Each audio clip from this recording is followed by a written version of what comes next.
كافها يا عين صاد ذكر رحمة ربك عبده زكريا إذ نادى ربه نداء خفيا قال رب إني وهن العظم مني واشتعل الرأس شيبا ولم أكن بدعائك رب شقيا وإني خفت الموالي من ورائي وكانت امرأتي عاقرا فهب لي من لدنك وليا يرثني ويرث من آل يعقوب واجعله رب رضيا يا زكريا إنا نبشرك بغلام اسمه يحيى لم نجعل له من قبل سميا قال رب أنى يكون لي غلام وكانت امرأتي عاقرا وقد بلغت من الكبر عتيا قال كذلك قال ربك هو علي هين وقد خلقتك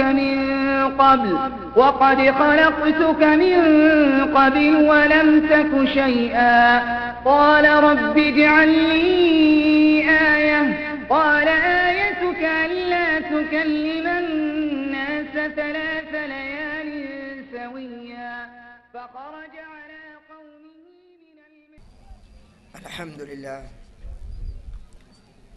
نحمده ونستعينه ونستغفره ونعوذ بالله من شرور أنفسنا وسيئات أعمالنا من يهده الله فلا مضل له ومن يضلل فلا هادي له وأشهد أن لا إله إلا الله وحده لا شريك له وأشهد أن محمدا عبده ورسوله أما بعد فإن خير الحديث كتاب الله وخير الهدي هدي محمد صلى الله عليه وسلم وشر الأمور محدثاتها وكل محدثة بدعة وكل بدعة ضلالة وكل ضلالة في النار அன்பிற்குரிய இஸ்லாமிய சகோதரர்களே, வீடுகளிலே இருந்து கொண்டு இங்கே நடைபெறக்கூடிய சொற்பொழிவுகளை கவனமாக கேட்டுக்கொண்டிருக்கக்கூடிய சகோதரிகளே, அல் குர்ஆன் அஸ் சுன்னா இவ்விரண்டுமே எங்களுக்கு மார்க்கத்தின் வழிகாட்டி என்ற தலைப்பு எனக்கு தரப்பட்டிருக்கின்றது. இந்த தலைப்பு தரப்பட்ட நோக்கம் எல்லோரும் அல் குர்ஆனையும் அஸ் சுன்னாவையும் பின்பற்றி வாழ்கிறோம் என்று எண்ணிக்கொண்டு செயற்பட்டாலும் அவர்கள் எண்ணத்தில் தான் குர்ஆனையும் சுன்னாவையும் பின்பற்றுகிறோம் என்று இருக்கிறார்களே தவிர உண்மையில் அவர்கள் பின்பற்றுவது அல் குர்ஆனும் அஸ் சுன்னாவும் அல்ல. எனவேதான் அல்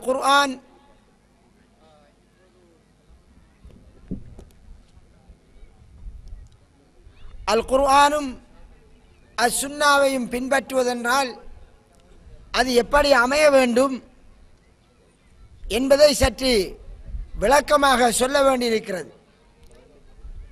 அன்பிற்குரிய சகோதரர்களே, சகோதரிகளே, இன்று சமுதாயத்தை நோக்கினால் முஸ்லிம் சமுதாயம் பல குழுக்களாக பிரிந்து காணப்படுகிறது.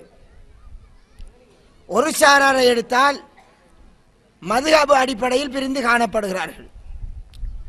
ஷாஃபி மதுஹபு, ஹனஃபி மதுஹபு, ஹம்பலி மதுஹபு, மாலிக் மதுஹபு, இப்படி பல மதுஹப் அடிப்படையில் பிரிந்து காணப்படுகிறார்கள்.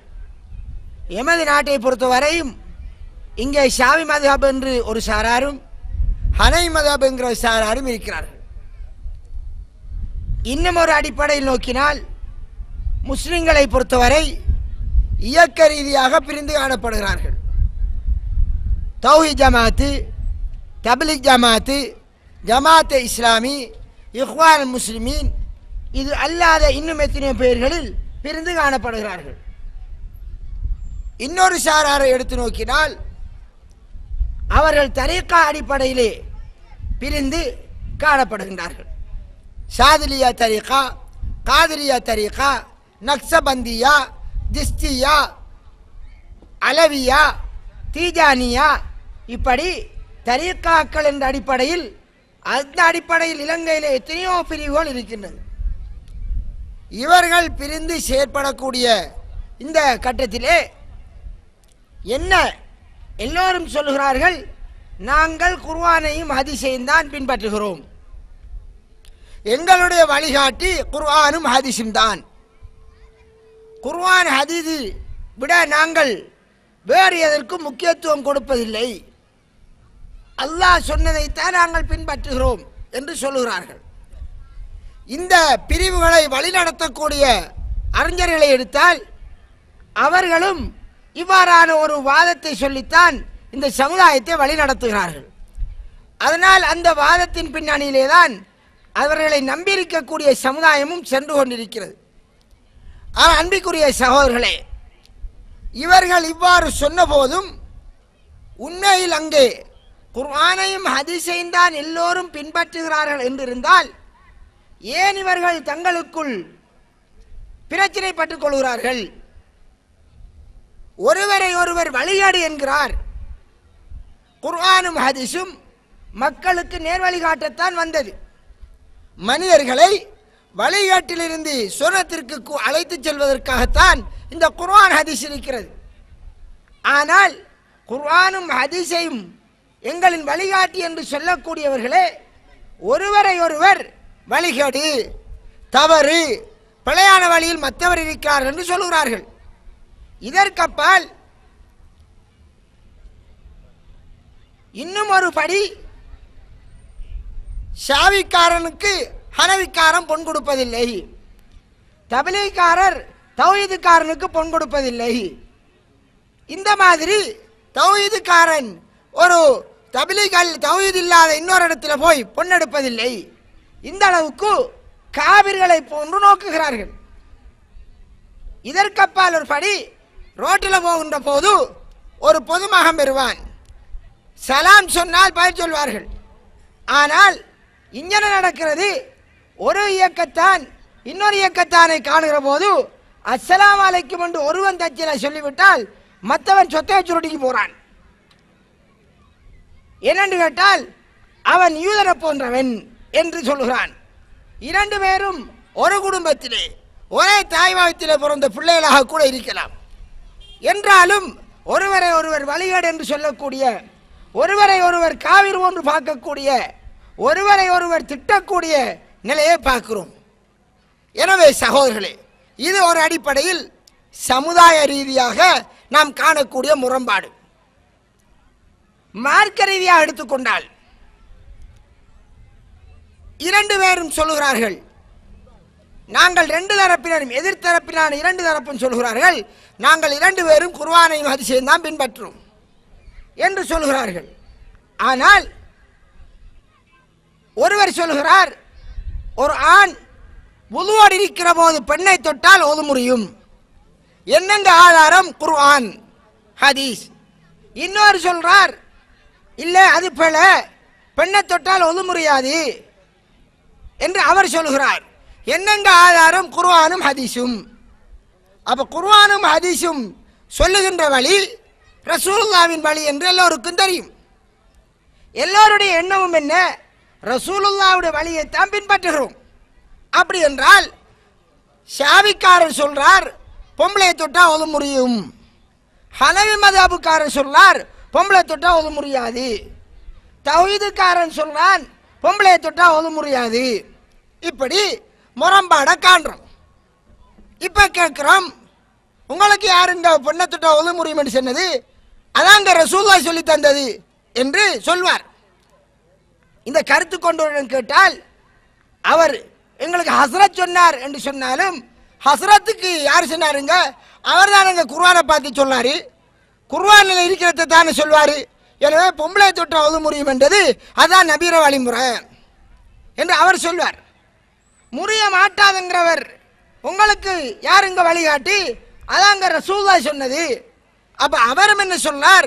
குர்ஆனும் ஹதீஸும் தான் வழிகாட்டி, நபிகளாராம் வழிகாட்டி. சகோதரர்களே, பெண்ணை தொட்டால் அது முறியும் என்று சொன்னவரும் பெண்ணை தொட்டால் அது முறியாது என்று சொன்னவரும் ரெண்டு பேரும் ரசூலுல்லாஹ் தான் சொன்னார்கள் என்றால், அப்படி என்றால் ரசூலுல்லாஹ் பொம்பளை தொட்டால் அது முறியும் என்றும் சொல்லி பொம்பளையை தொட்டால் அது முறியாது என்றும் சொன்னார்களா? இரண்டு நபிகளாடைய வழிதானா? ஒரு கேள்வியா வைத்துக் கொள்ளுங்கள். இதேவேளை பொம்பளையை தொட்டால் அது முறியும் என்பவர்கள் ஹஜ்ஜுக்கு போகின்ற காலத்திலே என்ன செய்கிறார்கள் என்றால், எமது நாட்டில் உள்ள ஹசரத்துமார் ஒரு சாரார் சொல்லிக் கொடுக்கிறார்கள், பொம்பளையை தொட்டால் ஒது முறியும் அல்லவா, ஹனவி மதுஹபில் ஒது முறிய மாட்டாது. அதனால ஹஜ்ஜு செய்யும் போது தவாபு செய்கின்ற போது பொம்பளையில கைகள் ஆம்பளையில படுவதற்கு வாய்ப்பு இருக்கு, ஒது முறிய வாய்ப்பு இருக்கு. அப்ப தவாபு செய்கிற போது ஒது வேணும், ஒது முறிஞ்சா தவாபு செய்ய ஏலா பேத்திரும். அதனால நாம ஹனை மதப்புக்கு மாறிக்கொள்ளும் என்று நியத்து வச்சு கொள்ளுங்கோ. யார் சொல்லிக் கொடுக்கார்? ஹசரத்து சொல்லிக் கொடுக்கார். ஹனை மதப்புக்கு மாறினா தான் நாம் என்ன செய்யலாம்? ஹஜ்ஜு செய்யலாம். எனவே அந்த ஹஜ்ஜுடைய கிரியையுடைய சந்தர்ப்பத்தில் இப்படி மாறிக்கொள்ளணும் என்று சொல்லிக் கொடுக்கார். அதே ஹசரத்து ரசூலுல்லாஹ் சொன்னாங்க பொம்பளை தொட்டா ஒது முறியாது என்று ஊரில் சொன்னார். ஹஜ்ஜுடைய நேரத்தில் ஒது முறியுமாம் என்று கருதி, அதனால ஷாஃபி மذஹப் அப்படி இருந்தால் ஹஜ்ஜு செய்ய இயலாது என்று அவரை சொல்லாமல் சொல்றார். அன்பிற்குரிய சகோதரர்களே, இதை நாங்கள் சமுதாயத்தில் என்று கண்டுகொண்டிருக்கிறோம். உங்களிலேயும் சிலர் ஹஜ்ஜு செய்திருக்கலாம். நீங்கள் ஹனை மذஹபுக்கு மாறி ஹஜ்ஜு செய்திருப்பீர்கள். அப்படியான சிலர் உங்களிலே வழிகாட்டிகள் அப்படி இருந்திருந்தால் அப்படி நடந்திருக்கும். இதை நாங்கள் காணுகிறோம். இன்னொரு புறத்திலே ஒரு ஹசரத் சொன்னாரு, சுபஹ் தொழுகையிலே குனூத் ஓதக்கூடாது, அது ரசூலுல்லாஹ்வுடைய வழிமுறை அல்ல என்கிறாரு ஒரு ஹசரத். நம்முடைய ஹசரத்துமார் மட்டுமல்ல, மாறாக யாரு? ஹனபி இமாம், அபு ஹனீஃபா இமாம், நம்ம எல்லோருக்கும் தெரியும். அந்த அபு ஹனீஃபா இமாமுடைய கருத்து என்ன? சுபஹ் தொழுகையில குனூத் ஓதுறது பித்அத்து. அது அவருடைய தீர்ப்பு. என்னங்க பித்அத் என்றால் அது ரசூலுல்லாஹ்வுடைய வழிமுறை அல்ல, நபியலார் அப்படி ஓதல்ல. அவர் மட்டுமா சொன்னாரு? ஷாஃபி இமாமுடைய மாணவன் இமாம் அஹமது ரஹ்மத்துல்லாஹ் அவரும் சொன்னாரு, சுபஹ் தொழுகையில குனூத் ஓதுறது பித்அத்து, அது ரசூலுல்லாஹ் காட்டின வழிமுறை அல்ல. ஆனால் அஹமது இமாமுடைய உஸ்தாது ஷாஃபி இமாம் சொன்னாரு, அது சுபஹ் தொழுகையில குனூத் ஓதுறது சுன்னத்து. ஒருவர் சொன்னாரு, சுபஹ் தொழுகையில குனூத் ஓதுறது சுன்னத் இல்ல, நபி வழி அல்ல, வளமையாக ஓதி வாரது அப்படி சுன்னத்தல்ல என்று ஒரு இமாம் சொன்னார். நம்ம சொல்லதல்ல கருத்து, பழைய இமாம்களுடைய வரலாற்றிலிருந்து நான் கதைக்கிறேன். இன்னொரு இமாம் சொன்னாரு, இல்ல அது ஓதுறது சுன்னத்து தான். இரண்டு மாறு சாதாரண ஆக்களா? பெரும் பெரும் இமாம்கள், மார்க்கத்தை இந்த சமுதாயத்துக்கு பாதுகாத்து கொடுக்க வேண்டும் என்று கஷ்டப்பட்ட இமாம்கள் அப்ப இப்படி சொன்னார்கள். இப்ப நம்ம எதை ஏற்றுக்கொள்வது? இதே வேளை இன்னொரு தரப்பில் பார்க்கிறோம். நமது பகுதிகளில் எடுத்தால் கூட்டுத்துவா ஒரு பிரச்சனை, பரலான தொழுகைக்கு பின்னால் கூட்டாக துவா ஓதக்கூடாது என்று ஒரு சாரார் சொன்னார்கள். யாரு? மௌலைமார். அது ரசூலுல்லாஹ்வுடைய வழிமுறை அல்ல. அப்படி ரசூலுல்லாஹ் பரலான தொழுகைக்கு பின் வாழ்க்கையில் ஒரு தரமேனும் அவர் துவா ஓத உங்கள் ஆமீன் சொன்ன வரலாறு கிடையாது என்று மௌலைமார் ஒரு சாரார் சொன்னார்கள். இன்னும் சில மௌலைமார்கள் அப்படி ஓதலத்தான் என்றாலும் வேறு சந்தர்ப்பத்தில் ஓதி வைக்கார்தானே, அதனால ஓதலாம் என்று கருதி ஓதாதவர்கள் பித்னாக்காரர்கள், யூதர்களுடைய அடிவர்கள், காசிக்காக செயற்படும் கூலிப்படையினர் என்று இன்னொரு சாரார் பிரச்சாரம் செய்கிறார்கள். ஆக இதனை காணுகிறோம். அன்பிற்குரிய சகோதரர்களே, இப்படி இந்த சர்ச்சைகளால் முஸ்லிம்கள் பிளவுபட்டிருப்பதை காணுகிறோம். இவர்கள் எல்லோருக்கும் வழிகாட்டி யார் என்று கேட்டால் நாங்கள் ரசூலுல்லாஹ்வுடைய வழியில் இருக்கிறோம் என்று சொல்வார்கள். எல்லோரும் சொல்ல வார்த்தை என்ன? நம்ம ரசூலுல்லாஹ் வழியில் இருக்கிறோம் என்று சொல்வார்கள். ஆனால் ஒருவருக்கொருவர் முரண்பட்ட கருத்தில் இருக்கிறார்கள். சகோதரர்களே, இப்ப நாம சிந்தித்து பார்க்க கூடாதா? இப்போது நாங்கள் சிந்தித்து பார்க்க கூடாதா? ஹஸ்ரத் சொல்லுகிறார், பள்ளி இமாம் சொன்னார் என்பதற்காக நாங்கள் கண்மூடித்தனமாக தான் போவதா, அல்லது ரசூலுல்லாஹ் சொன்னது ஒன்றிருக்க இவர்கள் தவறாக புரிந்து சொல்கிறார்களா என்று சிந்திக்க வேண்டிய ஒரு கடமைப்பாடு இருக்கிறதா இல்லையா? நமக்கு ஒரு கடமைப்பாடு இருக்கிறதா இல்லையா?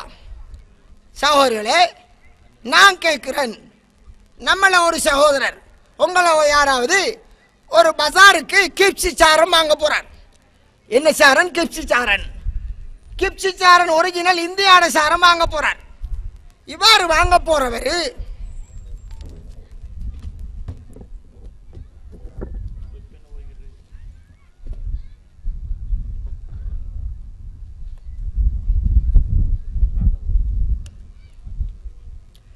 கிப்சி சாரம் வாங்க போறவர் அவருக்கு தெரியும் பஜாரில் ஒரிஜினல் இந்தியாவோட சாரனும் இருக்கு. ஆங்காங்க இலங்கையில மூல முடுக்கல கிப்சின் பெயரால் அடிக்கப்படுகின்ற சாரனும் இருக்கு. இப்படி தெரிகிற போது அவர் என்ன செய்யறாரு? ஒரு கடைக்கு போறாரு, கிப்சி சாரன் காட்டுவார். இவர் என்ன செய்வாரு? பார்ப்பார். பார்த்து இது ஒரிஜினல் கிப்ஸா அல்லது மருதமுனை கிப்ஸா அல்லது வேறு எந்த ஊரினுடைய கிப்ஸா என்று எந்த ஊரிலே சாரங்கள் அடிக்கப்படுதோ அந்த ஊரிலிருந்து வெளியாகின்றதா என்று பார்த்து அதை தொட்டு பார்த்து ஆய்வு செய்துதான் வாங்குவார். மாறாக கிப்சி என்ற லேபல் போட்டதால கண்ணை பொத்திக்கு இது இந்தியாவோட கிப்ஸ் என்று வாங்கிடுவாரா? யாராவது நீங்கள் வாங்குவேலா? சாதாரணமாக ஒரு 300 ரூபாட சாரன், ஒரு 300 ரூபா 500 ரூபாய்க்கு வாங்குற அந்த சாரன்ல உண்மைக்கு புறம்பாக லோக்கலும் உலாவுகின்றது என்ற செய்தி வந்ததால், அந்த செய்தி உங்களுக்கு வந்து கிடைத்துள்ளதால் உண்மைக்கு புறம்பானது பொய்யானது கலந்துவிடக் கூடாது என்பதற்காக சாரனை எடுத்து தேய்ச்சி பார்த்து அதை கசக்கி பார்த்து நூலை இழுத்து பார்த்து அதை இப்படி தூக்கி பார்த்து உடுத்தவன் முந்தி பாவித்தவர்கிட்ட விசாரித்து பார்த்து யார் நம்பகமானவன் என்று பார்த்து எத்தனை கடையேறி ஒரு சாரம் வாங்குறேன். கலப்படம் இருக்கன்னு தெரிஞ்சொன்ன இவ்வளவும் செய்கிறேன். இப்படித்தானே ஒவ்வொரு சாமானும் வாங்கப்படுகிறது. எல்லா சாமான்களும் இந்த மாதிரி ஆய்வு செஞ்சு வாங்கப்படுகிறது.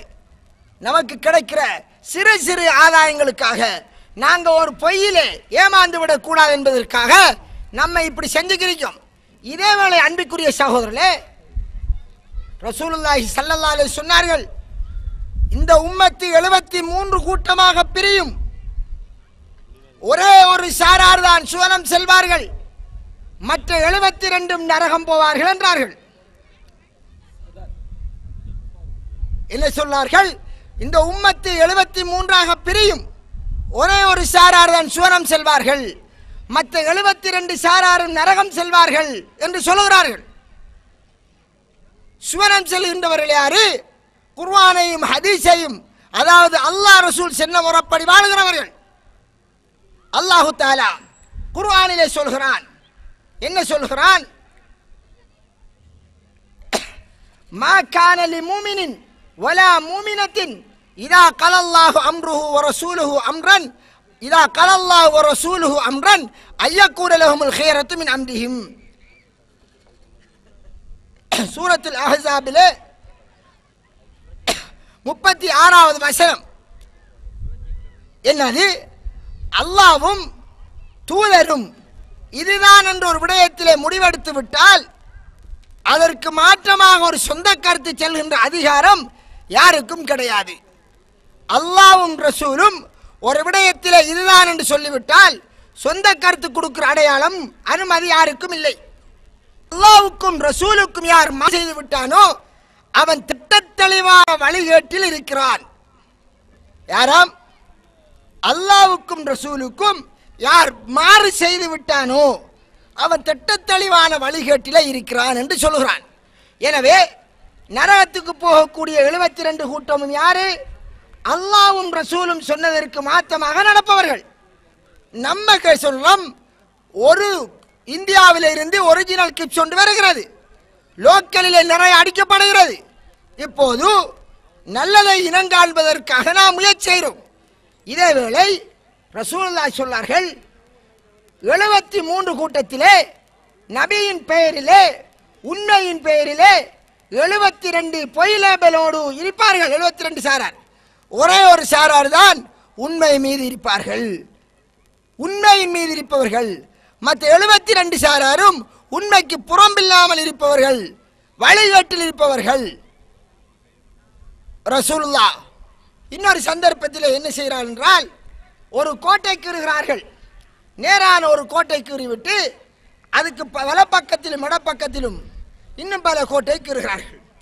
கீறிவிட்டு என்ன செய்கிறார்கள் என்றால், ஒரு அல்லாஹ் சூரத்துல் அன்ஆமிலே 153வது வசனத்திலே வரக்கூடிய அந்த செய்தியை சொல்லிவிட்டு என்ன வருகிறது, நபி ஸல்லல்லாஹு அலைஹி வஸல்லம் அவர்களே சொல்லுகிறார்கள், ஒரு கோட்டை கீறி அந்த நடுவிலே கோடிக்கக்கூடிய அந்த நேரான கோடு இது நேரான பாதை, வலப்பக்கத்திலும் இடது பக்கத்திலும் அதுக்கு பக்கத்தில் இருக்கிறதே அது ஷைத்தானுடைய பாதைகள்.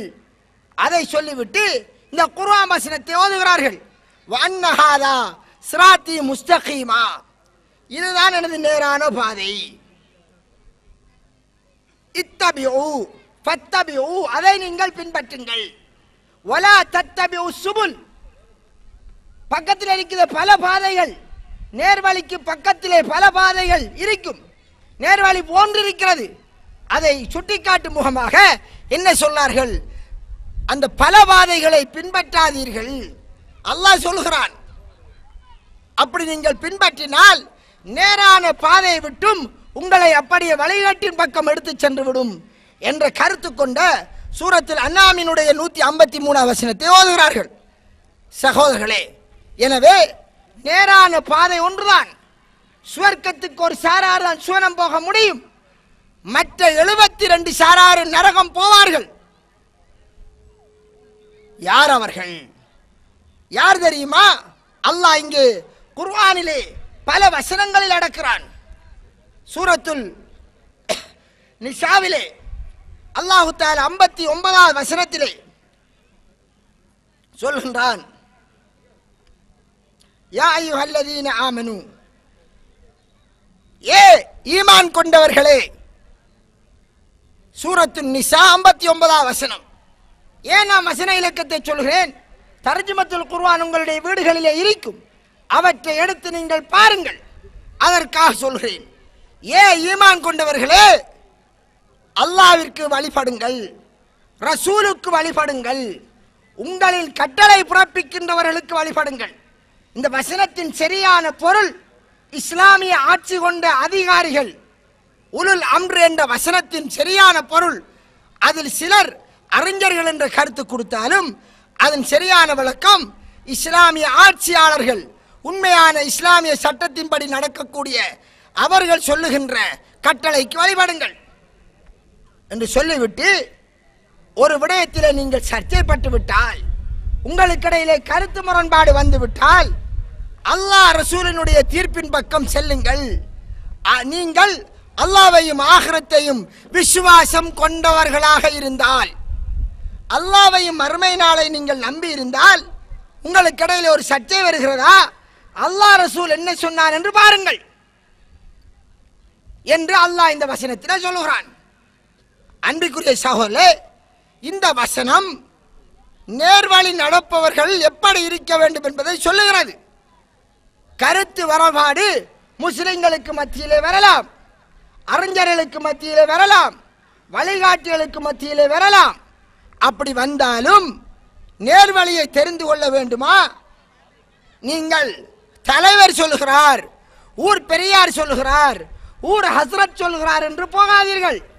மாறாக எப்படி போகட்டுமா, அல்லாஹ்வுக்கும் ரசூலுக்கும் அமீருக்கும் கட்டுப்படுங்கள் என்று சொன்ன அல்லாஹ் ஒரு பிரச்சனை வந்து ஒரு கருத்து வேறுபாடு வந்தால் உண்மை என்று தெரிந்து கொள்ள வேண்டும் என்றிருந்தால் அல்லாஹ் ரசூல் என்ன சொன்னான் என்று பாருங்கள்.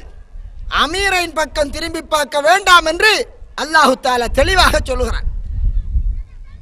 அல்லாஹ் ரசூல் எதை சொன்னார்களோ அதனோடு நின்று கொள்பவர்கள் தான் உண்மையாளர்கள், சுவனவாதிகள். சகோதரர்களே, ரசூலுல்லாஹ் ஒரு முன்னறிவிப்பு செய்தார்கள். என்ன அந்த முன்னறிவிப்பு? அல்லாஹு தஆலா உலமாக்களை அவர்களுடைய உள்ளங்களிலிருந்து அறிவை பிடுங்கி எடுக்கிற மாதிரி அப்படியே அந்த இல்மை எடுக்க மாட்டான். இல்மை, மார்க்க கல்வியை, இல்மை அப்படியே உள்ளங்களிலிருந்து பறித்தெடுக்கிற மாதிரி எடுக்க மாட்டான். என்றாலும் உலமாக்களை மரணிக்க செய்வதன் மூலமாக இல்மை எடுத்துடுவான். அறிவு குறைஞ்சு போயிடும். சமுதாயத்தில் அறிவு குறைந்து கொண்டு போய்விடும், அறிவு எடுக்கப்படும். அப்படியான ஒரு நிலை வந்தால் என்ன நடக்குமாம்? சமுதாயத்திலே ஜாஹில்கள் தான் இருப்பார்கள். ஜாஹில்கள், உண்மையான மார்க்க அறிஞர்கள் இருக்க மாட்டார்கள். ஆனால் மனிதர்கள் என்ன செய்வார்களாம்? ஜாஹில்களை, அறியாமல் பேசுகின்றவர்களை, மார்க்கத்தை பற்றி தெளிவாக தெரியாதவர்களை தலைவர்களாக, வழிகாட்டிகளாக எடுத்துக்கொள்வார்களாம். எடுத்துக்கொண்டால் அந்த ஜாஹில்களிடம் மார்க்க தீர்ப்பு கேட்டு போவார்கள். அவர்கள் என்ன செய்வார்களாம்? அறிவில்லாமல் சமுதாயத்திற்கு, மக்களுக்கு மார்க்க தீர்ப்பு கொடுப்பார்கள். அதனால் அவர்களும் வழிகட்டு சமுதாயத்தையும் வழிகட்டிலே ஆழ்த்துவார்கள் என்று ரசூலுல்லாஹ் சொன்ன ஹதீஸை நாங்கள் புகாரியிலே காண்கிறோம். என்னது? ஒரு காலம், அந்த காலத்தில் ஜாஹில்கள் ஆளுங்கள் என்ற பெயரில் இருப்பார்கள். அவரிடம் உண்மையான மார்க்க கல்வி இருக்காது.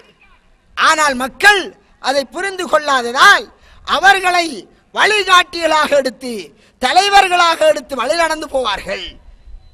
அதனால் அவர்கள் அறிவில்லாமல் தீர்ப்பு கொடுப்பார்கள்.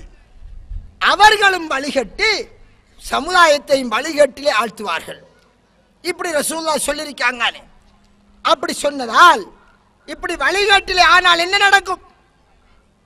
சமுதாயத்திலே அறிஞர்களும் ஜஹாலத், அறியாமையினால் தீர்ப்பு கொடுத்து வழிகட்டிலாகி சமுதாயத்திலே இருந்த மக்களும் வழிகட்டிலே ஆனால் அதனால் நடப்பது என்ன?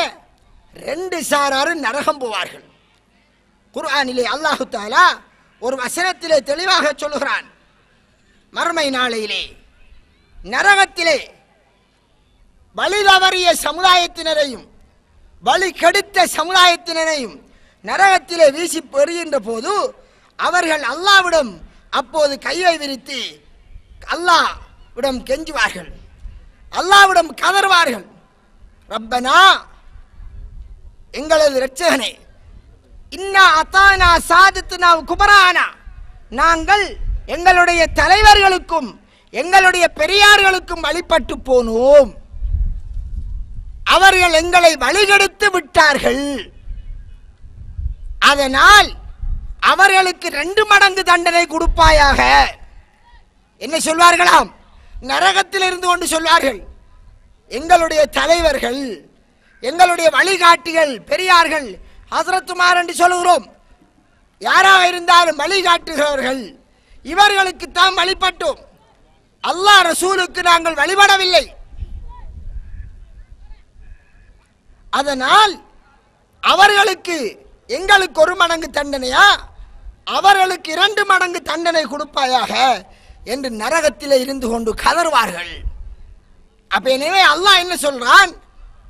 வழிகட்டு போனவர்களும் நரகம், வழி கெடுத்தவர்களும் நரகம், 2 சாராரும் நரகம் போவார்கள் என்று சொல்லப்பட்டிருந்தால் நாங்கள் இருக்கின்ற வழி நரக வழியா சொர்க்க வழியா என்று தெரிந்து கொள்ளணுமா இல்லையா? இன்று சிலர் சொல்வார்கள், நாம் குர்ஆனை ஹதீஸை ஆய்வு செய்து எது ரசூலுல்லாஹ் சொன்னது என்று பார்த்து பின்பற்றுங்கள், கண்மூடித்தனமாக வந்தது போனதை எல்லாம் ரசூலுல்லாஹ் சொன்னார் என்று பின்பற்றாதீர்கள் என்று நாம் எடுத்து சொன்னால் என்ன சொல்வார்கள்? நாங்கள் விஷயம் தெரியாதவர்கள், ஹஸ்ரத்துமாரான சொன்னார்கள், நாங்கள் எதுவும் பிழை என்றால் அவர்கள் பார்த்துக் கொள்வார்கள், அவர்கள் தான் நரகத்துக்கு போவார்கள், நாங்கள் தப்பி விடுவோம் என்பார்கள். ஒரு நாளும் அவர்கள் போக நீங்கள் தப்புவது கிடையாது. எல்லோரும் சேர்ந்து மொத்தமாகத்தான் அங்கே நரகத்திலே மூட்டப்படுவோம். எனவே அல்லாஹ் என்ன சொல்றான்? ஹஸ்ரத்துமார் சொன்னார்கள், நமக்கென்ன என்று போக வேண்டாம், ஊர் பெரியார் அவர் பார்த்துக்குவார், அல்லாஹ் இடத்துல யாரும் யாருக்கும் வக்காலத்து வாங்க இயலாது, யாரும் யாருக்கும் வக்காலத்து வாங்க இயலாது.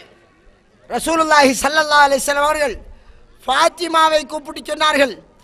தனது அருமை மகள் ஈர கொழுந்தென்று சொல்வோம், அவரை நோக்கி சொன்னார்கள், ஃபாத்திமா ஃபாத்திமா அங்கிரிக்கு மினன்னார், உன்னை நீ நரகத்திலிருந்து காப்பாற்றிக் கொள்.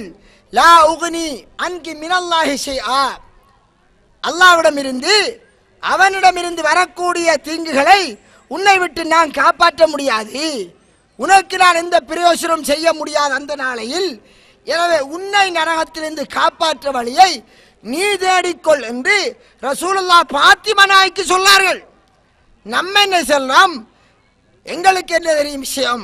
ஹஸ்ரத் சொன்னாரு, அவர் சொன்னால், அவர் பிழை செய்தால் அவரும் நரகத்துக்கு அவர் தான் போவார், நாங்க தப்பிக்கு சொர்க்கத்துக்கு டானிசாடிக்கு போயிடுவோம் என்று நாம பெரிய சந்தோஷமா இருந்துக்கிறோம். அப்படி ஒரு நாளும் கிடையாது. டோட்டலா 2 தரப்பை தூக்கி எறா நரகத்துக்கு அம்மா நல்லா. எனவே சகோதரர்களே, இப்படி தெளிவாக குர்ஆன் சொல்லுகிறது, யாரும் கண்மூடித்தனமாக போகாதீர்கள், அப்படி போனால் நரகத்திற்கு போக வேண்டி வரும். எனவே 72 கூட்டத்திலே சுவனம் செல்கின்ற ஒரே கூட்டம் அல்லாஹ்வும் ரசூலும் சொன்னது எது என்பதை உண்மைக்குண்மை அறிந்து நடப்பவர்கள் மட்டும்தான். மற்ற எல்லோரும் கண்மூடித்தனமாக போகிறவர்கள் நரகம்தான் போக வேண்டி ஏற்படும். ஆனால் தான் அல்லாஹ் சொல்கிறான், وَمَنْ يُشَاقِقِ الرَّسُولَ مِنْ بَعْدِ مَا تَبَيَّنَ لَهُ الْهُدَى, யார் ஒருவர்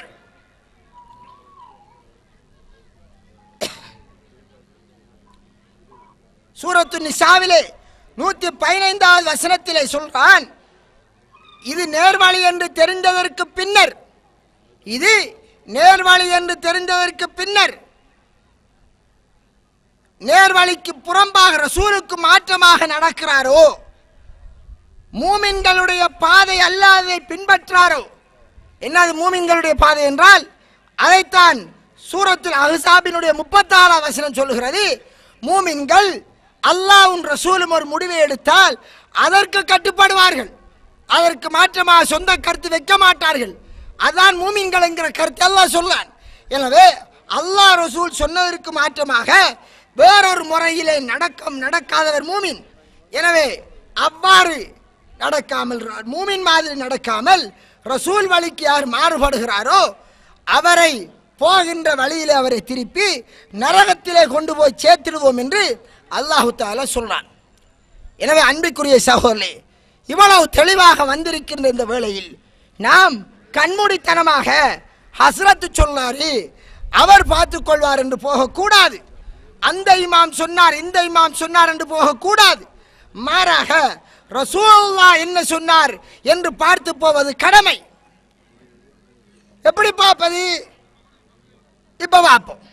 உதாரணமாக ஒருவர் சொன்னாரு கத்தம் ஓதணும் என்றார். ஒரு ஹஸ்ரத் சொன்னாரு கத்தம் ஓதணும், வீட்டில் மையத்துழுந்தால் மையத்துழுந்த அன்றைக்கு தொடங்கினா யாசின் 40 நாளைக்கு தொடர்ந்து 40 யாசின் ஓதணும். ஓதாவிட்டால் அந்த இறந்து போனவருடைய ஆவி வந்து பேயெழும்பி கௌஸ் என்ற பெயரில் உலாவிக்கு இருக்கும், அது வராமல் இருக்கிறதுக்கு தான் 40 நாள் ஓதுறது என்று முதலாவது அண்டி யாசின் ஓதுவார். பிறகு 3வது அண்டைக்கு வந்து ஒரு யாசின் ஓதுவார். பிறகு 7வது அண்டைக்கு ஒன்று ஓதுவார். இது ஓதுற ஒவ்வொரு நேரமும் அண்டண்டைக்கு அவருக்கு கோழி புரியாணி அல்லது மாட்டு புரியாணி அவருக்கும் மாறவங்களுக்கும் கொடுத்து ஒரு கையில் ஒரு டொனேஷன் அன்பளிப்பு, ரொம்ப கஷ்டப்பட்டு வாரவர் தானே, பெட்ரோல் செலவெல்லாம் செலவழிச்சு, அதனால் அவருக்கு கொஞ்சம் காசை கொடுப்பார்கள். இப்படி 40 நாள் அவருக்கு கொடுக்கப்படுது. இதை நான் பார்க்கிறோம். இன்னும் ஒரு சாரா என்ன சொன்னார்கள், இது கத்தம் ஓதக்கூடாது, ரசூலுல்லாஹ் காட்டாத வழிமுறை, அது பாவம், அப்படியெல்லாம் தேவையில்லை, இதெல்லாம் ஏமாத்துறான்னு சொன்னார்கள். இப்ப சகோதரர்களே, 2 மாறு ஹஸ்ரத்துமார், 2 மாறு தாடி வச்சாக்கள், 2 மாறு 5 நேரம் பள்ளியில தொழுகிறாக்கள். இப்ப ஆரை நம்புறது? இப்ப ஹஸ்ரத்துல போய் கேட்கிறது, ஹஸ்ரத் அவர் சொன்னாரு கத்தம் ஓதுற இல்லண்டி, நீங்க சொல்ல இருக்கண்டி, ரசூலுல்லாஹ் யாருக்கு கத்தம் ஓதினா அதை மட்டும் காட்டும். என்ன கேட்கிறது? ரசூலுல்லாஹ் யாருக்கு கத்தம் ஓதினது? அவருடைய குடும்பத்தில் மையத்துழுந்திருக்கு, அவருடைய பெரிய சஹாபாக்கள் உயிரோடு இருக்கும் போது இறந்திருக்கிறார்கள். இந்த வேளையில் எந்த சஹாபிக்கு ரசூலுல்லாஹ் போய் யாசின் ஓதி அந்த 3ஆம் கத்தமோ 7ஆம் கத்தமோ போய் அவர்கள் சாப்பிட்டார்கள், ஓதினார்கள் என்று காட்டுங்க, நாம ஓதுவோம் என்று கேட்கிறது தான் முறை. அப்படி கேட்டால் ஹஸ்ரத் என்ன சொல்வாரு, இல்ல ரசூலுல்லாஹ் ஓதாட்டியும் ஓதினா குற்றம் ஆம்பார். அப்ப அவனத்தில் வெளியாகும் ரசூலுல்லாஹ்வை பின்பற்றதா அல்லது ஹஸ்ரத்தை பின்பற்றதா? அன்பிற்குரிய சகோதரர்களே, நம்ம என்ன சொல்றோம்? குர்ஆன் என்ன சொல்லுகிறது? குர்ஆன் என்ன சொல்லுகிறது? ரசூலுல்லாஹ் காட்டாத ஒரு வழிமுறையை எவனாவது இறைவனை நெருங்குவதற்குரிய வழிமுறையாக, ஒரு வணக்கமாக, நல்ல கிரியையாக ஒரு எடுத்துக்கொண்டால் அவன் ரசூலுல்லாஹ்வை பூரணமான ஒரு நபியாக காணாதவன் என்ற கருத்தை பல வசனங்களின் மூலமா தெளிவுபடுத்துது. அன்பிற்குரிய சகோதரர், நான் கேட்கிறேன், கத்தம் ஓதுறது ஒரு நல்ல காரியம் என்று வச்சுக்கோ. நல்ல காரியம், இறந்தவருக்கு நன்மை பயக்கக்கூடிய காரியம் என்றிருந்தால் அந்த நல்ல காரியத்தை யார் செஞ்சிருக்கணும்? ரசூலுல்லாஹ் செஞ்சிருக்கணும். யாருக்கு சொல்லி கொடுத்திருக்கணும்? சஹாபாக்களுக்கு சொல்லி கொடுத்திருக்கணும். அவர்கள் இது நன்மையான காரியம், சொர்க்கத்துக்கு இட்டு செல்லக்கூடிய காரியம் என்று ரசூலுல்லாஹ் சொல்லவில்லை, சஹாபாக்களும் காட்டவில்லை என்றிருந்தால் அவர்களால் காட்டப்படாத ஒரு நல்ல காரியத்தை நாம உருவாக்க இயலும் என்றிருந்தால் நாங்களும் நபியா? நபிகளாருடைய மார்க்கம் அப்ப அன்று பூர்த்தியாக்கப்படவில்லையா? பூர்த்தியாக்கப்பட்டு விட்டால் அப்ப திருப்பி உருவாக்கணுமா? இதுதான் இங்கே கேள்வி. எவர்கள் ரசூலுல்லாஹ் ஓதாவிட்டாலும் நல்ல விஷயம்தானே, செஞ்சால் நன்மைதானே என்கிறார்களே, இவர் இதுதான் ஆபத்தான விஷயம். இப்படி அல்லாஹ்வும் ரசூலும் ஒரு முடிவை எடுத்தால் அதற்கு மாற்றமாக சொந்தமான கருத்துக்களை சொல்வது நரகத்தின் வழியாகும் என்றுதான் இப்போது நாங்கள் சொல்கிறோம். ஏனென்றால் ரசூலுல்லாஹி ஸல்லல்லாஹு அலைஹி சொன்னார்கள், எங்களுடைய இந்த மார்க்கத்திலே யார் ஒருவன் புதிதாக ஒரு விடயத்தை உருவாக்கினானோ அது நிராகரிக்கப்பட்டது. இன்னொரு அறிவிப்பில் சொன்னார்கள், அவ்வாறு மார்க்கத்தின் பெயரால் உருவாக்கப்பட்ட ஒவ்வொரு புதிய விஷயமும், என்ன புதிய விஷயம்? ரசூலுல்லாஹ் காட்டாமல் நன்மை பயக்கக்கூடிய காரியம் என்று உருவாக்கப்பட்ட ஒவ்வொரு விடயமும் வழிகேடாகும். அந்த வழிகேடெல்லாம் நரகத்திலே தான் கொண்டு போய் சேர்க்கும் என்று ரசூலுல்லாஹ் சொன்னார்கள். சகோதரர்களே, ஒரு உதாரணத்தை சொல்றேன். என்ன உதாரணம்?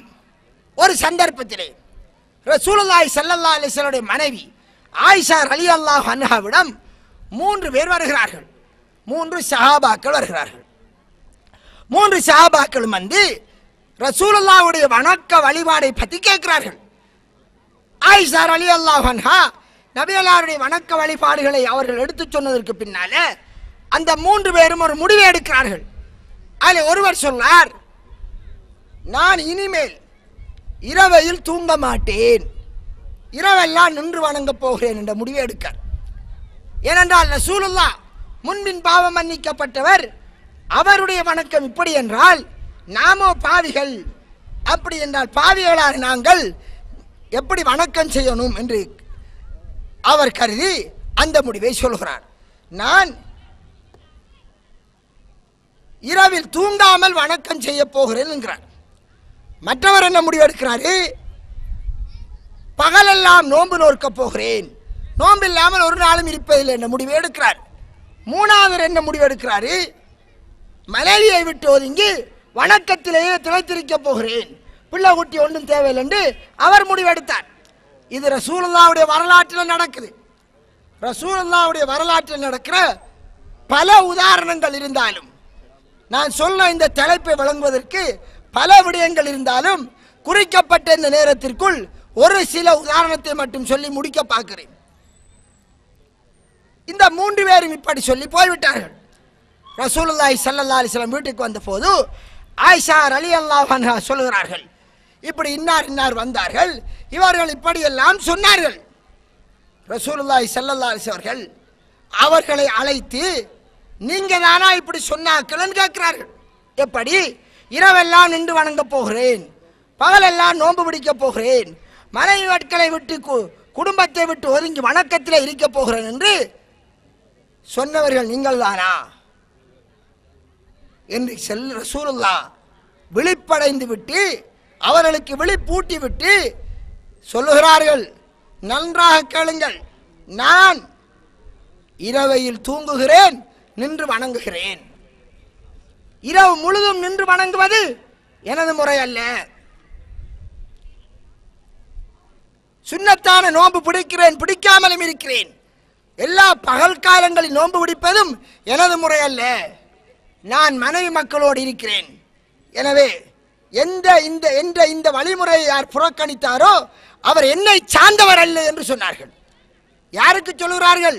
என்னுடைய சுன்னா, என்னுடைய இந்த வழிமுறையை புறக்கணித்தவர் என்னை சார்ந்தவர் அல்ல என்றால் யாருக்கு சொல்கிறார்கள்?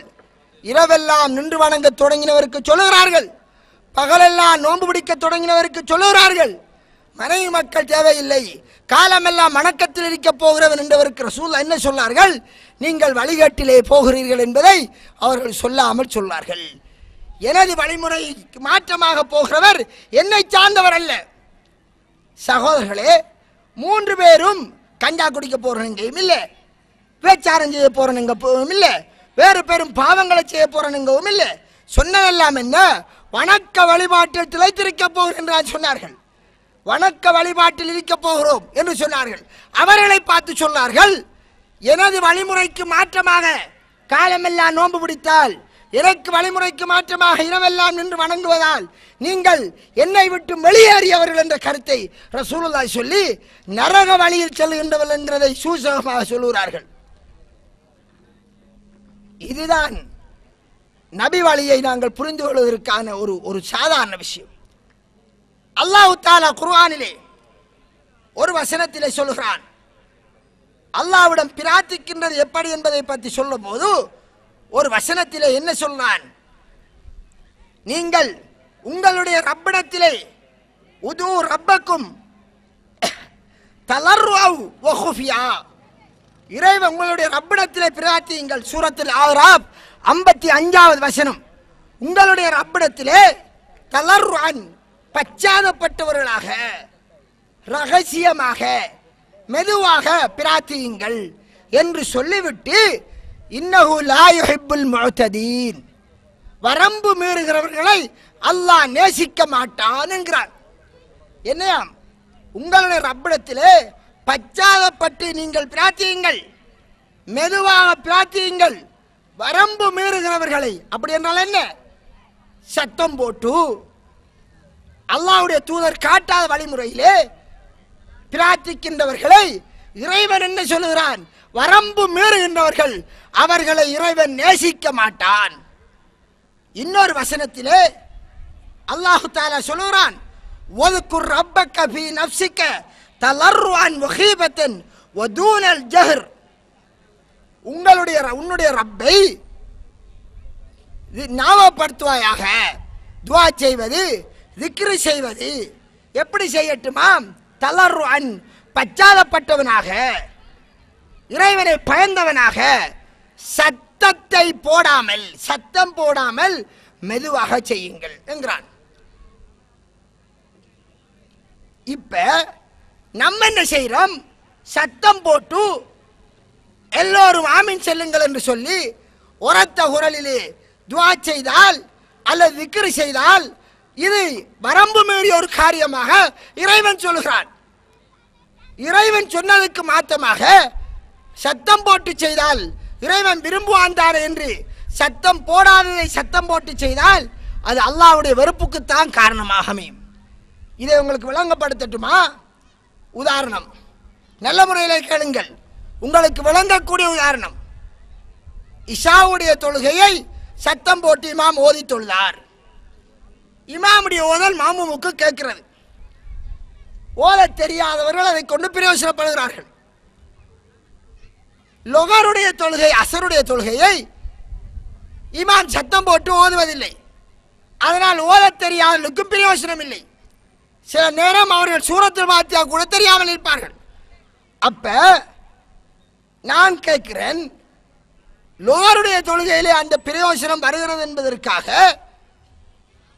இந்த மாரிபுடைய தொழுகையிலே, இஷாவுடைய தொழுகையிலே சத்தம் போட்டு ஓதுவதால் சில பிரயோசனம் ஓத தெரியாதவர்களுக்கும் இருக்கிறது என்பதற்காக லொகருடைய தொழுகையை சத்தம் போட்டு ஓதுங்கள் என்று இமாமுக்கு நீங்கள் சொல்லுவீர்களா? அல்லது இமாம் சத்தம் போட்டு லோருடைய தொழுகையின் ஓதலை சத்தம் போட்டு ஓதினால், அசருடைய தொழுகை ஓதலை சத்தம் போட்டு, இஷா மகரிப் தொழுகை போன்று சத்தம் போட்டு ஓதினால் நீங்க என்ன சொல்லுவீர்கள்? ஹஸ்ரத்தை பள்ளி ஓட்டி நிப்பாட்டுவீங்களா? அல்லது ஹஸ்ரத் எவ்வளவு நல்ல விடயம் செய்கிறீர்களா, எங்களுக்கு இப்படித்தான் ஒரு ஹஸ்ரத் வேணும் என்று வச்சுக்கிறீர்களா? என்ன செய்வீர்கள்?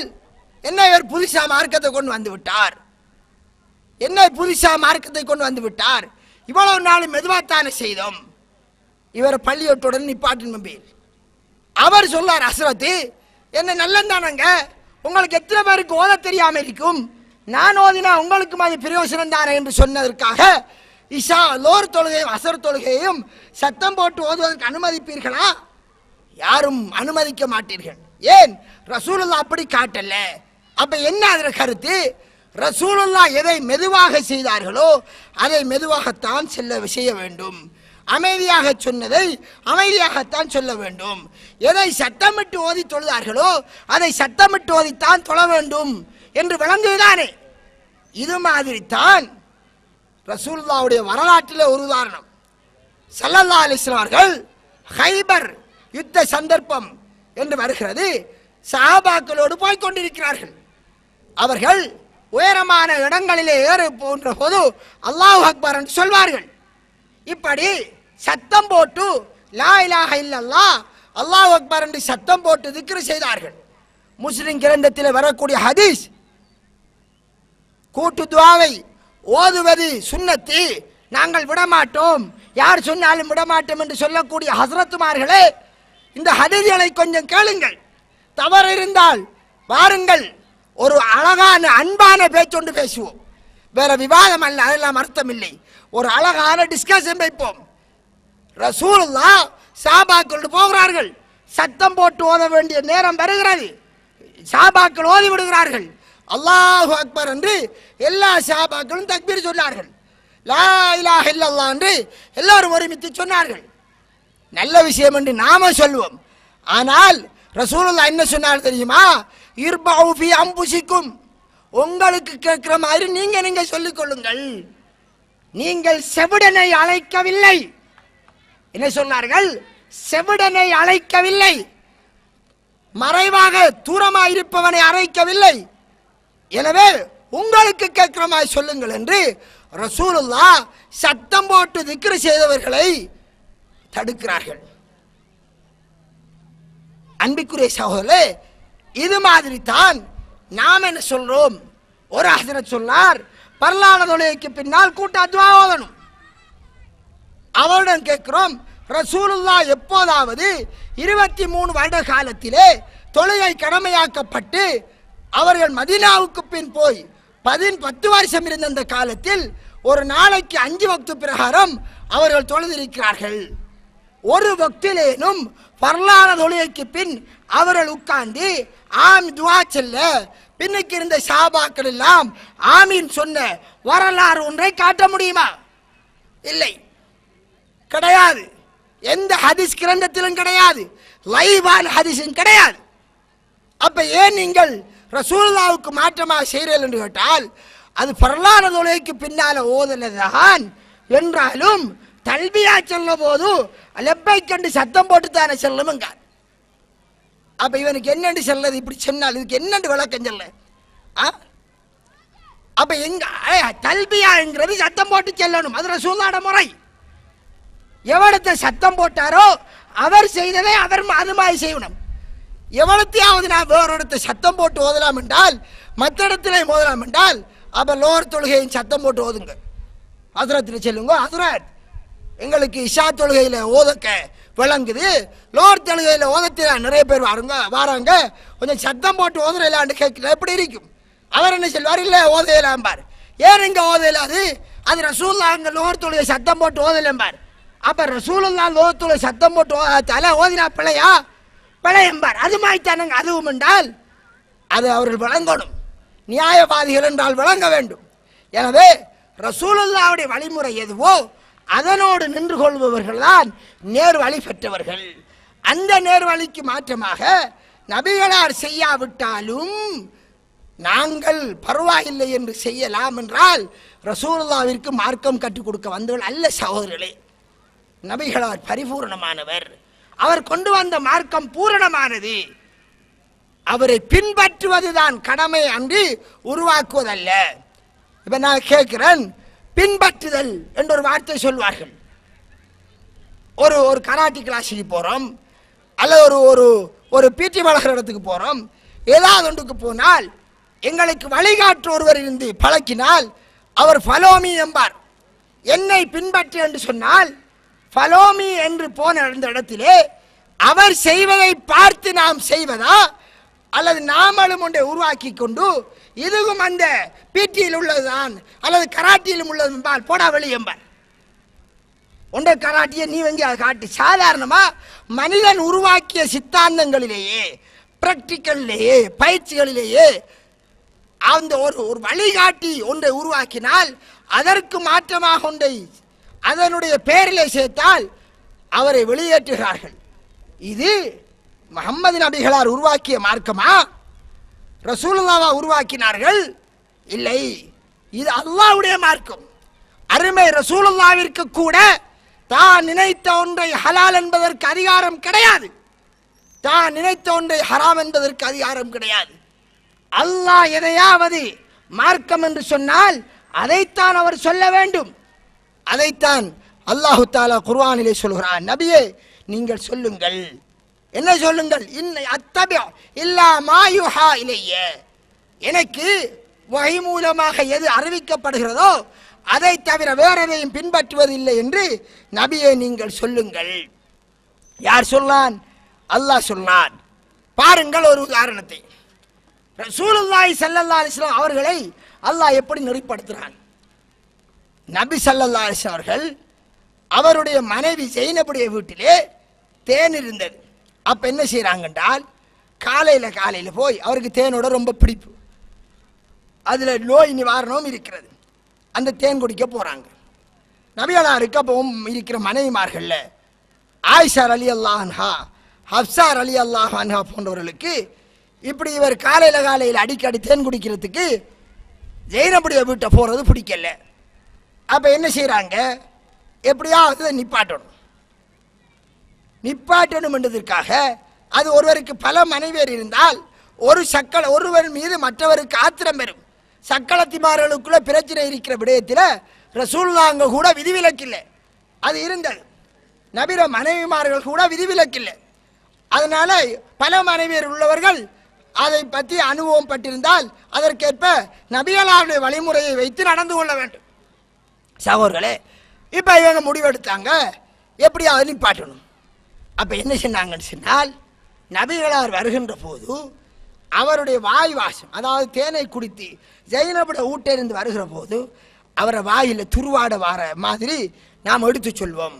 மகாபீர் என்ற ஒரு தாவரத்தை சொல்லி அதனுடைய வாசம் துருவாடை அவரை வாயிலிருந்து துருவாட வருகிறது என்றால், அப்போ ரசூலுல்லாஹ் தேன் குடிச்சிட்டு வாரத்தாலே எப்படி வருகிறது, எனவே தேன் குடிக்க போக மாட்டார் என்று அவர் முடிவெடுப்பார். அப்போ அங்கே போகிறது நின்றுவிடும் என்று என்ன செய்கிறார்கள் என்றால், அவர்கள் முடிவெடுத்து நபிகளார் வரும்போது இதை சொல்லிவிடுவோம் என்று சொல்லிவிட்டார்கள். ஒரு சந்தர்ப்பத்தில் ரசூலுல்லாஹி ஸல்லல்லாஹு அலைஹி வஸல்லம் சொன்னார்கள், இதற்கு பின் நான் தேன் குடிக்கவே மாட்டேன் என்று உறுதியாக சொல்லிவிட்டார்கள். லன் அஷ்ரப பஅத ஹாதா, இதற்கு பின் தேனே குடிக்க மாட்டேன் என்று மொத்தமாக சொல்லிவிட்டார்கள். அப்ப அல்லாஹ் குர்ஆன் வசனத்தை இறக்குகிறான். யா அய்யுஹன் நபியு, ஏ நபியே, லிம துஹர்ரிமு மா அஹல்லல்லாஹு லக், அல்லாஹ் ஹலாலாக்கியதை நீ ஏன் ஹராமாக்குகிறாய்? தப்தகி மர்லாத் அஸ்வாஜிக், உன் மனைவிமார்கள் சந்தோஷப்படணும் என்பதற்காக அல்லாஹ் ஹலாலாக்கியதை நீ ஹராமாக்குறையா என்று அல்லாஹ் நபியை பார்த்து கேட்கிறான். ஹலால் என்கிற உரிமை, ஹராம் என்கிற உரிமை அது யாரோடு சம்பந்தப்பட்டது? படைத்த ரப்போடு சம்பந்தப்பட்டது. இது மார்க்கம், இது சுன்னத்து, இது வாஜிபு என்று சொல்வது அல்லாஹ் சொன்னதை ரசூலுல்லாஹ் சொல்வார்கள். எங்கட ஹஸ்ரத் சொன்னாரு, எங்கட ஊர் பெரியார் சொன்னாரு, அதனால் நாங்கள் அதை சொன்னால் சொர்க்கம் போவோம் என்று கற்பனை பண்ணக்கூடாது சகோதரர்களே. ரசூலுல்லாஹி ஸல்லல்லாஹு அலைஹி வஸல்லம் அவர்கள் உஹத் யுத்தத்திலே தாக்கப்பட்டார்கள். அவருடைய தலையிலே கவசம், அவர்கள் போட்டிருந்த கவசம் அது ஏறிவிட்டது, தலை வெடித்து விட்டது, ரத்தம் வருகிறது. அப்போ ரசூலுல்லாஹ் ஒரு வார்த்தை சொன்னார்கள், கைஃப யுஃப்லிஹு கௌமுன் ஷஜ்ஜு நபியஹும். அவர்களுடைய நபியை காயப்படுத்திய சமுதாயம் எப்படி வெற்றி பெறுவார்கள் என்று ரசூலுல்லாஹ் ஆத்திரப்பட்டு, இவர்கள் வெற்றி பெறவே முடியாது என்ற ஒரு கருத்திலே அவர்கள் ஆத்திரப்பட்டு ஒரு வார்த்தையை சொன்னார்கள். அல்லாஹு தஆலா உடனே குர்ஆன் வசனத்தை நபிக்கு மறுப்பாக இறக்குகிறான். நபிக்கு மறுப்பாக குர்ஆன் வசனம் இறங்குகிறது. என்ன இறங்குகிறது? லைஸ லக மினல் அம்ரி ஷைஉன் அவ் யதூப அலைஹிம் அவ் யுஅذிபஹும் ஃபஇன்னஹும் லாலிமூன். அவர்கள் அநியாயம் செய்தார்கள் என்பதற்காக அவர்கள் விடயத்திலே உனக்கு அதிகாரம் இல்லை. அவர்களை தண்டிப்பதோ அவர்களை மன்னிப்பதோ அவர்கள் நேர்வழி பெறுகிற விடயங்களில் உமக்கு அதிகாரம் இல்லை. நபிகளால் ஒரு வார்த்தை பாவித்ததற்கு யார் யார் எங்களின் வழி காட்டிய வழி தலைவர், மனித குலத்தின் தலைவர், புனிதர், மார்க்கத்தின் சொந்தத்தை உரிமை பாராட்டுவதென்றால் அவர்தான் சொல்லியிருக்க வேண்டும். ஆனால் அவரை சொல்கிறார், எனக்கு அதிகாரம் இல்லை. வமா யந்திகு அனில் ஹவா இன் ஹுவ இல்லா வஹ்யுஹா. தன் மனோ இச்சைப்படி அவர் மார்க்கம் சொல்ல மாட்டார். இறைவன் சொன்னதைத்தான் மார்க்கமாக சொல்வார். அதற்கு மாற்றமாக நினைத்ததை ஒன்றை மார்க்கமாக சொல்ல முடியாது. அதனால்தான் சஹாபாக்கள் அப்பப்போது அறியாமல் அவர்களுடைய வாழ்க்கையிலே சில விடயங்கள் அவர்கள் நல்லதென்று கண்டு செய்த போது ரசூலுல்லாஹ் அவர்களை கண்டிக்கிறார்கள். அதை செய்யக்கூடாது என்கிறார்கள். நீங்கள் நினைத்தபடி கூட்ட இயலாது குறைக்க இயலாதவர்கள். எனவே ரசூலுல்லாஹ் எதை செய்தார்களோ அதனோடு நின்று கொள்ள வேண்டும். உஸ்மான் இப்னு மலூன் ரலியல்லாஹு அன்ஹு அவர்கள் நபிகளாருடைய தோழர். அவர் ரொம்ப வணக்கத்தில் திளைத்த ஒரு சஹாபி. அவர் ஆசைப்படுறார். என்னத்துக்கு ஆசைப்படுறார்? பெண்ணாசை இருந்தால் தானே, பெண் மோகம் இருந்தால் தானே பாவங்கள் எல்லாம் செய்ய வேண்டி வரும். அதனால நம்மளுக்கு பெண்ணாசை வருவதை நிறுத்துகின்ற முடிவை எடுத்து நபிகளாரிடம் அனுமதி கேட்டு போறார். தன்னுடைய ஆண்மை பலத்தை இல்லாமல் ஆக்குவது. நமக்கு தெரியும், மாடுகளுக்கு அப்படி செய்வார்கள், ஆண் மாடுகளுக்கு அதை செய்வார்கள். சிலர் வேடர்கள் நாய்க்கு செய்வார்கள். இது மாதிரியான ஒரு காரியத்தை செய்து நான் என் ஆசையை இல்லாமல் ஆக்கப் போகிறேன் என்று ரசூலுல்லாஹி ஸல்லல்லாஹு அலைஹி வஸல்லம் அனுமதி கேட்டு போகிறார் நபித்தோழர். என்னத்துக்காக கேட்டு போகிறார்? வணக்க வழிபாடிலே திளைத்திருப்பதற்காக. ஆனால் ரசூலுல்லாஹ் சொன்னார்கள், இப்படியான துறவித்தனமான போக்கை நாம் கடமையாக்கவில்லை, மார்க்கமாக்கவில்லை என்று ரசூலுல்லாஹ் அவர்களை இல்லாமலாக்குகிறார்கள். அதற்கு அனுமதி இல்லை என்கிறார்கள். அவர் விரும்பியது என்ன? காலமெல்லாம் வணக்கம் செய்வதற்கு. ஆனால் ரசூலுல்லாஹ் அனுமதிக்கவில்லை. இன்னொரு சஹாபி சகோதரர்களே, அப்துல்லா இப்னு அம்ர் இப்னு ஆஸ் ரலியல்லாஹு அன்ஹு அவர்கள் இரவெல்லாம் நின்று வணங்குவார்கள், பகலெல்லாம் நோன்பு பிடிப்பார்கள். வணக்கத்தில் கூடுதலாக திளைத்த சஹாபி. அப்போது அங்கே ரசூலுல்லாஹ் இதை கேள்விப்படுகிறார்கள். அப்துல்லா இப்னு அம்ர் இப்னு ஆஸிடம் வருகிறார்கள். நான் இப்படியெல்லாம் கேள்விப்பட்டேன், இந்த செய்தியெல்லாம் உண்மைதான் என்று விசாரித்து விட்டு அவர்கள் சொல்லுகிறார்கள், அப்துல்லாவே இப்படி செய்யாதீர். நபிகளார் அவரை தடுக்கிறார்கள். இரவெல்லாம் நின்று வணங்கக்கூடிய காரியத்தை செய்யாதீர், பகலெல்லாம் நோன்பு பிடிக்கக்கூடிய காரியத்தை செய்யாதீர். என்னிலே உனக்கு முன்மாதிரி இல்லையா என்று கேட்கிறார்கள். என்ன கேட்கிறார்கள்? நான் செய்கின்ற வழிமுறையிலே உனக்கு முன்மாதிரி இல்லையா? எனவே ரசூலுல்லாஹி ஸல்லல்லாஹு அலைஹி வஸல்லம் அவருடைய வழிமுறை அதை பின்பற்றுவதுதான் கடமையே தவிர நாங்களாக உருவாக்கி கொள்ளக்கூடாது. அதற்கு அதிகாரம் இல்லை. இந்த யதார்த்தத்தை நாங்கள் புரிய வேண்டும். அந்த அடிப்படையிலே நான் சில கேள்விகளை எடுத்து வைத்தேன். அதற்கு பதில் சொல்ல வேண்டுமா இல்லையா? ஆரம்பத்திலே ஒருவர் சொல்கிறார், பெண்ணை தொட்டா ஒது முடியும். இன்னொருவர் சொல்லார், பெண்ணை தொட்டா ஒது முடியாது. இப்ப என்ன கேட்கணும்?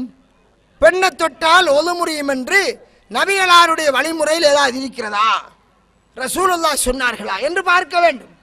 என்று எடுத்து ஆய்வு செய்தால் நபிகளார் தன்னுடைய மனைவியை தொழுகிற போதே தொட்டிருக்கிறார்கள் என்று ஹதீஸ் வருவதை காணலாம். குறுக்கால படுத்துக் கொண்டிருப்பார்கள். ஆயிஷா ரலியல்லாஹு அன்ஹா தொழுவதற்கு இடமில்லாத நிலையில் ரசூலுல்லாஹ் அந்த காலை சுருட்டி கொண்டால் தான் சுஜூது செய்யலாம், அதற்காக காலை தொடுவார்கள், மடித்துக் கொள்வார்கள் என்று ஹதீஸ் வருகிறது. இது வெளிப்படையாக வருவது. ஆனால் சில அறிஞர்கள் இல்லை, அது திரை இருந்திருக்கலாம், அது இருந்திருக்கலாம் என்று கருத்தை கொடுப்பார்கள். நான் ஏன் சொல்லேன் என்றால், சகோதரர்களே, ரசூலுல்லாஹ் ஒன்றை சொல்லிவிட்டால் அதற்கப்பால் சொந்த ஒரு கருத்தை எடுக்கிற அதிகாரம் யாருக்கும் இல்லை. மா கான லி மூமினின் வலா மூமினத்தின் இதா கலல்லாஹு வ ரசூலு அம்ரன், என்ன சொல்றான்? எந்த ஒரு மூமினான ஆணுக்கோ எந்த ஒரு மூமினான பெண்ணுக்கோ அல்லாஹ்வோ ரசூலோ ஒரு விடயத்தில் முடிவெடுத்து விட்டால் தமக்கென்று ஒரு சொந்த கருத்து சொல்ல அதிகாரம் கிடையாது. எனவே நீங்கள் ஹஸ்ரத் மாடன் கேட்கிற போது நபிகளார் எப்படி செய்தார்கள் அதை சொல்லுங்கள். ரசூலுல்லாஹ் சொன்னதோடு நின்று கொள்ளுங்கள். உங்களுடைய பொக்கெட்டுகளால் எங்களுக்கு விளக்கம் தராதீர்கள். அதனால் நாங்கள் நரகத்துக்கு போக வேண்டி ஏற்படும். ரசூலுல்லாஹ் சொன்னதை சொல்லித்தாருங்கள் என்று தெளிவாக கேளுங்கள். அதனால்தான் இமாம் அபு ஹனீஃபா, இமாம் அஹமது பின் ஹம்பல் போன்ற அறிஞர்கள் என்ன சொன்னார்கள் என்றால், இப்படித்தான் வருகிறது, எனவே நபிகளாருடைய நடைமுறையைத்தான் எடுக்க வேண்டும் என்று சொல்கிறார்கள். அப்ப மற்ற இமாம்கள் என்ன பாவிகளா என்று கேட்டால், எந்த ஒரு இமாமையும் நாங்கள் பாவிகள் என்று சொல்லவில்லை. இமாம்கள் அவருடைய ஆய்வுக்குட்பட்ட அளவுக்கு ஆய்வு செய்தார்கள். அவர்கள் செய்த கூலிகளுக்கும் ஆய்வுகளுக்கும் சேவைகளுக்கும் அல்லாஹ் கூலி கொடுப்பான். அதிலே தவறு இருந்தால் அவர்கள் இஹ்லாஸோடு கஷ்டப்பட்டு அவர்கள் தியாகம் செய்ததால் அவருடைய இஹ்லாஸுக்கு அல்லாஹ் கூலி கொடுப்பான். உங்களுக்கு தெரிகிறது, ஒரு இமாமுக்கு கிடைக்காத ஒரு செய்தி உங்களுக்கு கிடைத்திருக்கிறது. ஒரு இமாமுக்கு கிடைக்காத செய்தி உங்களுக்கு கிடைக்கிறது. அப்ப நீங்கள் என்ன செய்வது? எது ரசூலுல்லாஹ் சொன்ன செய்தி கிடைத்தால் ரசூலுல்லாஹ்வை தான் பின்பற்ற வேண்டும். பாருங்கள், ரசூலுல்லாஹ் மௌத்தாகி போன போது எல்லோருக்கும் தெரிஞ்ச சம்பவம். ரசூலுல்லாஹ் மௌத்தாகி விட்ட போது உமர் ரலியல்லாஹு அவர்கள் என்ன சொன்னார்கள்? ரசூலுல்லாஹ் மௌத்தாகல. யாராவது ரசூலுல்லாஹ் மௌத்தான் என்று சொன்னால் அவனை கழுத்து போகும் என்ற நிலையில் அவர் இருக்கார். யாரு? உமர் ரலியல்லாஹு. அந்த உமர் ரலியல்லாஹு பத்தி என்ன சொன்னார்? ரசூலுல்லாஹ் சொர்க்கவாதி என்று சொன்னார். அந்த சொர்க்கவாதி என்று சொன்ன ஒரு சஹாபி ரசூலுல்லாஹ் மௌத்தாகல, மௌத்தான் என்று சொன்னால் அவனை கழுத்தை வெட்டுவேன் என்று ஒத்த கால நிற்கார். சகோதரர்களே, இப்ப அபூபக்கர் ரலியல்லாஹு வராங்க, ரசூலுல்லாஹ்வுடைய உடம்பை போய் பார்க்குறாங்க.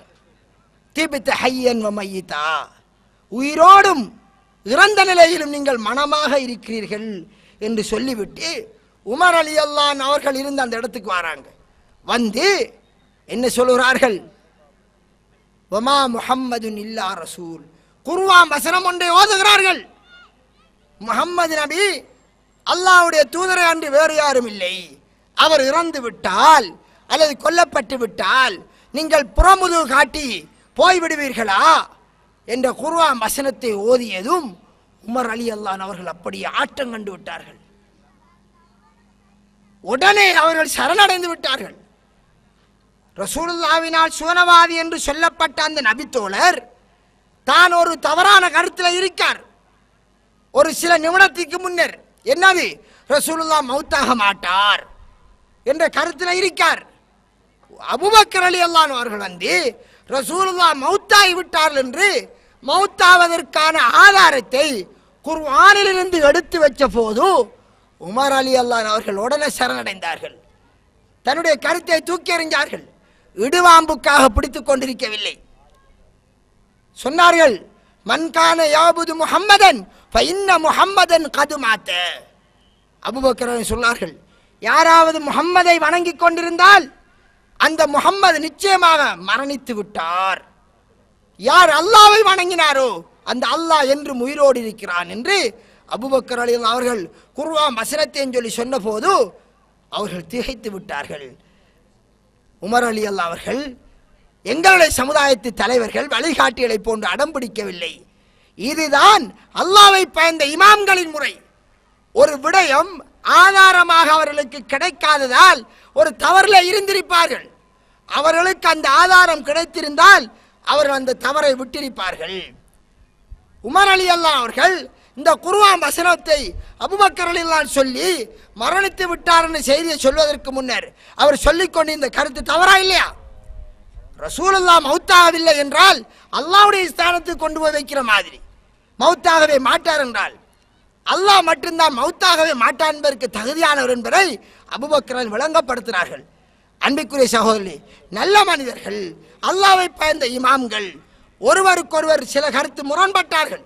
சஹாபாக்களும் முரண்பாடுகள் வந்ததுதான்.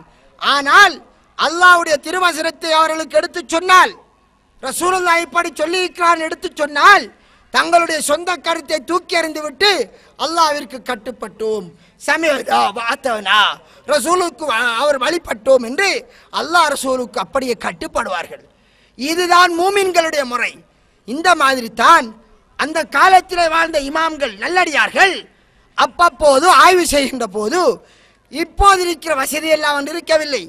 நபிகளாருடைய பொன்மொழிகளை தேடி, ரசூலுல்லாஹ்வுடைய செய்தியை தேடி நாடு நாடாக அலைகிறார்கள். எல்லோருக்கும் எல்லாம் கிடைக்கவில்லை. புகாரி இமாமுக்கு கிடைத்த எத்தனையோ செய்தி இமாம் அகமதுக்கு கிடைக்கவில்லை. இமாம் அகமதுக்கு கிடைத்த எத்தனையோ செய்தி இமாம் ஷாஃபி இமாமுக்கு கிடைக்கவில்லை. அதனால் ஒருவர் சொல்லாத செய்தியை மற்றவர் சொன்னார்.